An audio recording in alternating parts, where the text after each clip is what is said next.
చిన్న పంటే. మరి ఆ మాత్రం ఇచ్చేసి వెళ్ళిపోవచ్చు కదా డబ్బులు తీసుకుంటే. ఇక్కడ బతకపోతే ఏడ బతికేమో, మాకు అక్షరం మొక్క లేదు. అలా డబ్బులు ఆశపడం మేము, మా పొలాలే మాకు కావాలి. ఇంకా మమ్మల్ని ఏదైనా చేసేసి చంపేసేసి దోసుకోమని ఉండవాళ్ళే దోసుకుంటున్నారు కానీ లేని వాళ్ళని చూస్తలే. మా పొలాలు మాత్రం దయచేసి మేము ఇవ్వము. 3 బిడ్డలకి పెళ్లి చేసుకోవాలి, ఆ బిడ్డలు కొన్ని చూసుకుంటా కూడా ఏడ్చుకుంటేనే ఆ పొలంలో. ఇది కూడా కబ్జా చేసి మా నోటు కాడికి తీసుకుంటే ఇంకా ఏ జీవనార్థం ఏముంది మాకు? ఆకుకూరలే సార్, 100 ఆకుకూరలు కట్టుకుంటే 100 కడితే 50 రూపాయలు ఇస్తారు. 400-500 కట్టుకుంటాం గంటకి వెళ్ళి. మా శవాల మీద నడిచి వచ్చి తీసుకొని వాళ్ళు స్వాధీనం చేసుకొని కబ్జా చేసుకోమని. కారేడులో ఏ రైతుని కదిపినా కూడా వాళ్ళ పొలాలతో వాళ్ళకున్న ఎమోషనల్ అటాచ్మెంట్ గురించే చెప్తున్నారు. వాళ్ళ తాతలు ముత్తాతల నుంచి వస్తున్నటువంటి పొలాలు అవి. వాళ్ళ తరతరాలుగా వాటిపైనే వ్యవసాయం జరుపుతూ తమ కుటుంబాలను నెట్టుకొస్తున్నారు. ఇప్పుడు వాటిని వదిలేసి మేము ఎక్కడికి పోవాలి అనేది వాళ్ళ ప్రధానమైనటువంటి బాధ, ఆందోళన. ఇప్పుడు ఇక్కడ చూడండి, ఇదంతా కూడా వేరుశనగ పంట. అక్కడ మీకు కనబడుతుందేమో చామదుంపలు. ఇలాంటి రకరకాల పంటలు, అలాగే ఆకుకూరలు, ఇవి కాకుండా పత్తి లాంటి ముఖ్యమైనటువంటి వాణిజ్య పంటలు ఇవన్నీ కూడా వేసుకుంటూ వాళ్ళు జీవనం సాగిస్తున్నారు. ఈ ప్రాంతం అంతా కూడా ఒక విధమైన డైవర్సిటీ కనిపిస్తుంది. రకరకాల పంటలు ఒకే చోట చూడడం చాలా అరుదైన సంఘటనగానే చెప్పాలి ఇది. మరి ఇంత మంచి భూమిని ఏదో ప్రైవేట్ కంపెనీకి వదిలేసి మేము ఎందుకు పోవాలి అనే వీళ్ళ బాధకి ఎవరు ఆ ప్రశ్నకి సమాధానం ఎవరు చెప్పడం లేదు. మరి వాళ్ళ బాధ ఏంటి, వాళ్ళు ఎమోషనల్గా ఇంకెంతలా మాట్లాడతారు అనేది వాళ్ళ మాటలో విందాం, వచ్చేయండి. తల్లి నీ పేరు? నా పేరు సంపూర్ణ. సంపూర్ణ. ఏ ఊరమ్మా? కరేడు. ఏంటి, ఏం పండిస్తారు మీరు? గోంగూర, తోటకూర, పెరుగు గొర్రెలు, ఆకుకూరలే. ఎన్ని ఎకరాలు ఉంది? పొలం ఎంత ఉంది? మాకు 1 ఎకరం ఉంది సార్. ఎకరం. సన్నగారు అయితే ఏంటమ్మా ఇప్పుడు ఏంటి పొలాలు ఏంటి ఇస్తున్నారా లేదా? పొలాలు ఇయట్లేదు సార్, పొలాలు ఇయట్లేదు. ఆకుకూరలు పెట్టుకొని బతుకుతున్నాము, పిల్లల్ని చదివించుకోవాలి. ఈ పొలాలు తీస్తే మేమేం చేసాం సార్? ఈ సంవత్సరం పొడుగున ఉండవు కదా, ఇప్పుడు మీకు ఎలాగ గోంగూర తవ్వుకొని దున్నిచ్చుకొని పోస్తా ఉంటాం ఆకుకూరలు. మరి వచ్చేది ఆదాయం సరిపోద్దా? చాలదు దానికే. ఇది వాళ్ళు పనికి వచ్చాము, 300 ఇస్తారు. ఏదైనా ఆకుకూర ఉంటే ఆ రోజు కోసుకుంటాము. అది ఒక పక్క పంట పండిస్తారు, ఒక పక్క కూలికి వెళ్తాం. ఇంకా అశోదాలతో వెళ్ళి ఆకుకూరలు కట్టుకుంటాము. మీది ఎలాగో కూలి పనే చేస్తున్నారు, చిన్న పంటే. మరి ఆ మాత్రం ఇచ్చేసి వెళ్ళిపోవచ్చు కదా డబ్బులు తీసుకుంటే. ఇక్కడ బతకపోతే ఏడ బతికేమో, మాకు అక్షరం మొక్క లేదు. మేము ఇది సంపాదించుకొని బతకటమే, ఇంకెటు బాము. సంతకాడికి వెళ్తాము, ఆలం కోసుకుంటాము, మళ్ళీ నిద్రలేసి ఎట్నే వస్తుంటాము. పొలం అయితే ఇచ్చేది లేదు. పొలమే తీయం సార్. పిల్లల్ని మేము ఎట్లా బతికించుకోవాలి? ఏమన్నా రూపాయి 2 రూపాయలతో ఏమైనా చదివిస్తున్నామా? లచ్చలు కావాల్సి వస్తుంది. ఎట్నే నెలకి సిటీలో బాటీలో వేసుకునేది, ఇంకా ఆ డబ్బులు తీసుకెళ్ళి ఆ పిల్లలు ఫీజులు కట్టుకునేది. ఇట్లా చేస్తున్నాము. బస్ ఫీజులు అంతా రైస్ కాలేజ్ కట్టు పోవాలంటే 16 ఏళ్ళు కట్టాలి. 2 పిల్లలు ఉండరు, చదివించుకోవాలా. తల్లి మీ పేరు? నా పేరు సుశీల. మీదే ఊరు? కాడేరా? ఈ ఊరేనా? కారేడు. చెప్పమ్మా. అదేం సారు, మా పూర్వం పెద్దల కానించి ఈ పొలాల్లోనే చేసుకుంటూ, అదే దాంట్లోనే మేము వ్యవసాయం చేసుకుంటూ బిడ్డలు పోషించుకుంటూ దీంట్లోనే బతుకుతున్నాం. మేము ఇంకేరే పనికి వెళ్ళాం. మరి ఇది పోతే ఈ వ్యవసాయం ఇది కొంచెం పొలం కూడా తీసేసుకుంటే మేమేం చేసుకొని బతకాలి? ఇంకా మమ్మల్ని ఏదైనా చేసేసి చంపేసేసి దోసుకోమని ఉండవాళ్ళే దోసుకుంటున్నారు కానీ లేని వాళ్ళని చూస్తలే.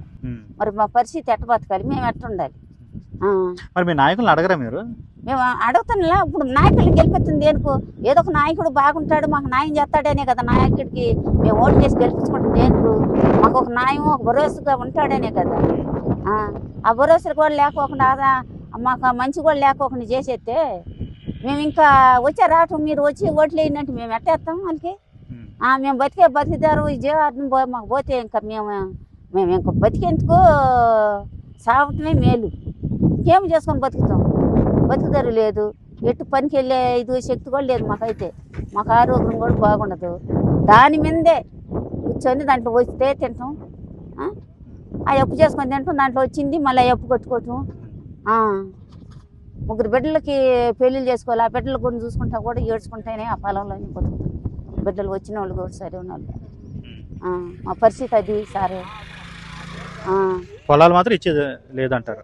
ఇచ్చి లేదు, ఇస్తే మేము ఎట్ట బతకాలి సార్ అసలు. ఉమ్. మాకేమన్నా సముద్రంలో ఇది కూడా లేదు, ఆ సముద్రంలో కూడా చేపలు లేవు, నీళ్ళు అయిపోయినాయి. నీళ్ళు ఇది కూడా ఇప్పుడు అవి కూడా ఏవి లేవు అసలు. అంటే మత్స్య సంపద తగ్గిపోయింది. సాయంత్రం అసలు లేదు. దజ్ చేసుకొని బతకటానికి కూడా అది కూడా లేదు. ఇంక ఇయ్యే మాకు జీవం, ఇది వస్తేనే బిడ్డల్ని బతుకోగట్టం, మేము బతకటం. అది పోతే ఇంక మేము బతకలేము. అది మేము చేసేది.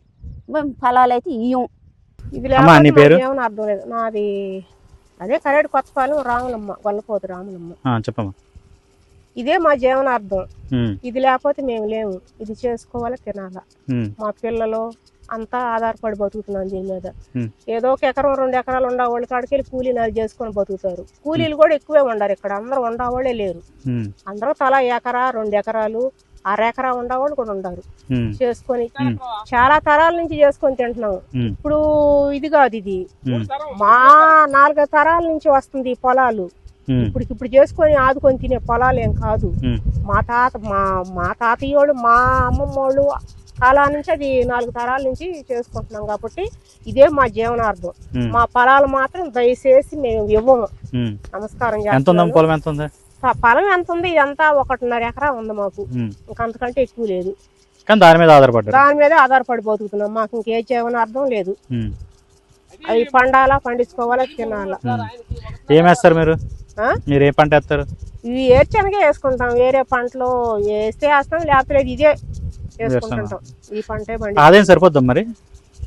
సరిపాకు అని దాంట్లోనే వేసుకుంటాం. ఉన్నట్టు లేనట్టుగా బతుకుతున్నాం. ఇది కూడా కబ్జా చేసి మా నోటికాడికి తీసుకుంటే ఇంకా ఏ జీవనార్థం ఏముంది మాకు? ఒకసారి మమ్మల్ని ఏదన్నా చంపేసేసి ఏదైనా పెట్రోల్ ఏదో పోసి తగలబెట్టేసేసి మా శవాల మీద నడిచి వచ్చి తీసుకొని వాళ్ళు స్వాధీనం చేసుకొని కబ్జా చేసుకోమని. వీళ్ళు జీవోలు వీళ్ళే చేసుకొని మమ్మల్ని ఎవరన్నా అడిగారా, చేసారా? ఎవరిని అడగలేదు కదా. ఇంత కబ్జా చేయటం ఏడన్నా ఉందా? ఇది డబ్బులు ఇస్తామన్నారా? డబ్బులు ఇస్తామని కూడా హెచ్చరీలు. అసలు అడగల. డబ్బులకు ఆశపడం మేము. మా పొలాలే మాకు కావాలి. ఇది లేకపోతే మా బతుకు దరువు లేదు, మేము బతికే అవకాశం లేదు. వెళ్ళి మేము కూలో నాలే చేసుకొని బతుకుతాం. ఇటు మాగాడు చేలు ఉన్నాయంటే ఆ శాలల్లో 4 రోజులు కూలి చేసుకుంటాం. ఈ ఏర్చనలు ఉన్నాయంటే 1 నెల కూలి చేసుకుని బతుకుతుంటాం. కూలీలు కూడా ఎక్కువే ఉండారు. ఇంకేదైనా బాకుకూరలు కూడా ఈ కరేటు కింద చాలా మంది బాకుకూరలు కూడా కొనుక్కొని వాళ్ళు మారు బేరానికి వాళ్ళు తీసుకెళ్లి సింగరాకొండలో, ఒంగోలులో అటు అమ్ముకుంటుంటారు. ఇది లేకపోతే మాకు బతుకు తరువు లేదయ్యా, చెబుతున్నాను. వేరే చోట పంపిస్తామన్నా బతుకు తరువు లేదు. ఏరే చోట అంటే తీసుకెళ్లి ఎక్కడైనా పడేస్తారు. అక్కడ మాకు నీళ్లు నిప్పులు ఆధారం అనేది మాకు ఉండదు. అట్టేటప్పుడు మేము ఇంకా బతికేందుకు ఉండేందుకు భూమి మీద ఇది లేకపోతే మేము లేము. మాకు ఇదే జీవనార్థం. మా పొలాలు మాకు కావాలి అంతే. ఆకుకూరలు మళ్ళీ సాయంత్రం 6 గంటల నుంచి పోయి అయినా 100 ఆకుకూరలు కట్టుకుంటారు. 300 వస్తాయి. అవి రోజుకి 600 ఆడమండి సంపాదించుకుంటుంది. 7 నుంచి పోయి పక్కకు పోయి బతకాలంటే ఆడ బతకలేరు కదా సార్. మీకు పొలం ఉందమ్మా? మాకు లేదు సార్. పొలం లేకపోయినా మేము కూలికి వచ్చేవాళ్ళం సార్. ఇప్పుడు ఈ పొలాలు వెళ్ళి ఇచ్చేస్తే మీ మీద కూడా ప్రభావం పడదు. అంతే, మేము వాళ్ళకుంటేగా మేము కూడా బతికేది. ఏమేమి పనులకి వెళ్తుంటారమ్మా? ఆకుకూరలే సార్. 100 ఆకుకూరలు కట్టుకుంటే ఒక 100 కడితే 50 రూపాయలు ఇస్తారు. 400 500 కట్టుకుంటాం. గంటకి వెళ్ళి సాయంత్రం ఇప్పుడు నుంచి వెళ్ళినా 300 కట్టుకుంటాం ఆకుకూరలు. ఈ కూలే దానికే వచ్చింది. ఈ వాతావరణం ఇంకో సాటకు పోయి ఆ కూలి చేయలేము, ఆ కష్టాలు మేము చేయలేము. ఏడ అలవాటు పడిపోయి ఉన్నాము, ఏడకు పోయి కూడా బతకలేము. అది సార్. మీ పేరమ్మా? నాగమణి సార్. ఎవరు? కరేడే.